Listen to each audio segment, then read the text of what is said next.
Assalamualaikum warahmatullahi wabarakatuh. Saya Gilang Calim Surya Diastari, NIM A12 2016 05628, kelompok A12 6503. Di sini ingin menjelaskan tentang metode latent dirichlet allocation atau LDA.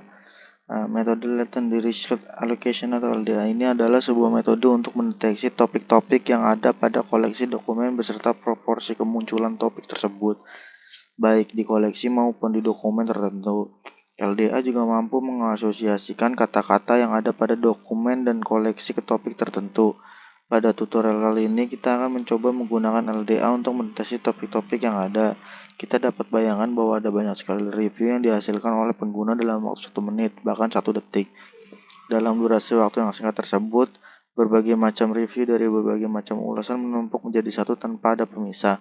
Tentunya, mengetahui distribusi topik yang tersembunyi pada kumpulan review tersebut akan sangat berguna untuk mengorganisasikan, memahami, bahkan membuat summary dari apa-apa yang diperbincangkan pada kumpulan review tersebut. Saya akan menggunakan dataset yang tersedia pada file review.txt.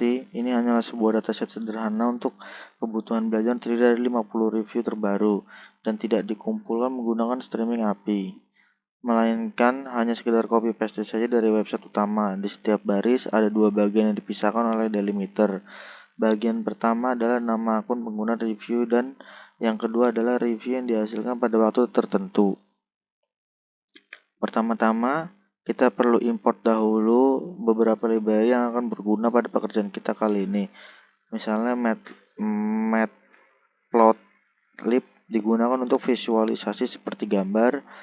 Adapun tools untuk mengimplementasi LDA yang akan kita gunakan adalah Gensim.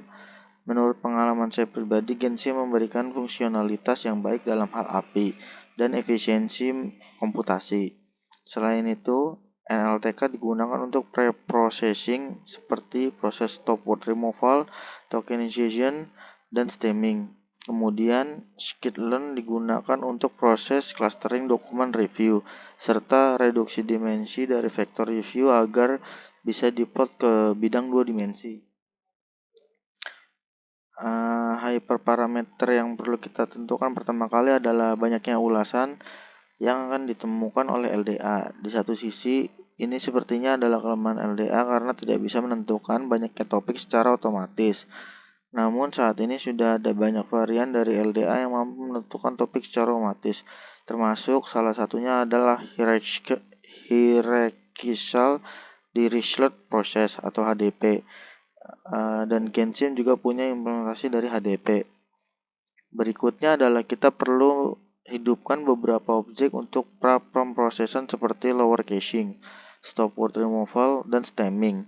Kita perlu melakukan stopword removal karena kita tentunya tidak ingin jenis kata tersebut menjadi wakil dari salah satu ulasan yang diakibatkan tingginya frekuensi dari stopword. Kata-kata ulasan biasanya adalah content word yang mayoritas merupakan kata benda dan kata kerja.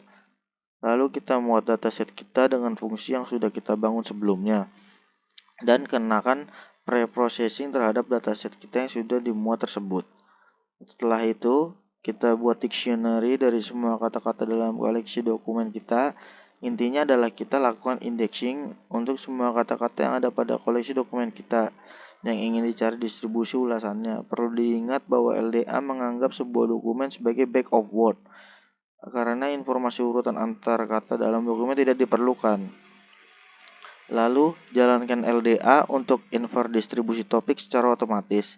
Untuk melakukan estimasi, Gensim LDA menggunakan metode variational bias, bukan dengan gap sampling. Proses yang dijalankan mendukung online learning berdasarkan algoritma oleh M. Hoffman, di mana kita bisa update parameter secara langsung ketika ada dokumen baru.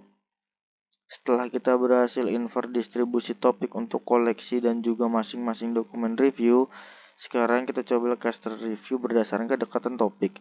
Sebuah dokumen direpresentasikan sebagai vektor yang setiap selnya merupakan probabilitas topik tertentu terkait dokumen tersebut.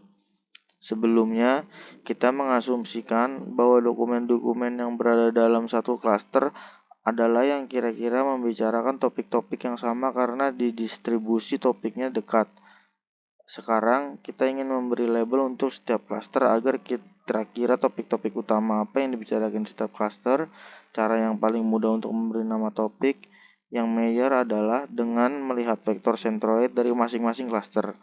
Lalu untuk setiap centroid kita lihat siapa topik yang probabilitasnya atau proporsinya paling tinggi. Nah, kira-kira kata-kata dari topik yang probabilitasnya paling tinggi itulah yang menjadi wakil dari cluster yang bersesuaian. Sekian presentasi dari saya. Mohon maaf bila banyak kurangannya. Terima kasih. Waalaikumsalam warahmatullahi wabarakatuh.